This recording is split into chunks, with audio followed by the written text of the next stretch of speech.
नमस्कार.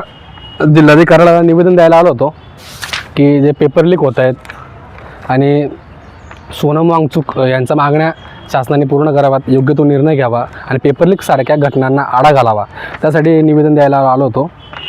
And it's my democratic right. It's not a political movement. It's just for a NEET student aspirant. They fight for paper leak.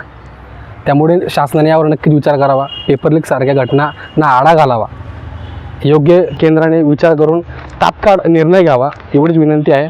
तुर्तास एवढंच. जय हिंद.